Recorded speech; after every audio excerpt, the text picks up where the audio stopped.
أمهات يلا نجهز زبدة الشيا للشتاء للعيال، حتى العروسات يقدروا يجهزوها.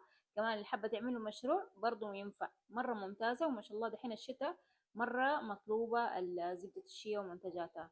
طبعا زي ما انتم شايفين هذه طبعا زبدة شيا صفرة، بس ما شاء الله لأنها أصلية لما لون عسلي ما طلع لون أصفر. إذا طلعت لون أصفر معناتها هي مغشوشة. عندي طبعا هنا موية حارة زي ما انتم شايفين، حطيت عليها زبدة الشيا عشان ايش تذوب. الحين حزود عليها الزيوت اللي انا عاوزاها، عليها زيت جوز الهند. انا عندي هنا ما شاء الله يعني ما محتاج لحرارة لانه هو يعني اصلا مصفى. ضفت يا بنات هنا 4 ملاعق زيت جوز هند. الان هحركه كويس وبعد كده هضيف عليه زيت لوز. خليها الان في الفريزر لمدة 20 دقيقة. شوفوا ما شاء الله بعد ما طلعتها من الفريزر كيف ما شاء الله جامدة. هضربها على طول بالمضرب الكهربائي وما حستنى. شوفوا بعدين كيف حتصير. ما شاء الله زبدتنا جاهزة ما شاء الله. شايفين كيف الملمس مرة مخملي رهيبة. واهم شيء لا تنسي تحفظي الفيديو عشان تطبقي معي زبدة الشيا للشتاء.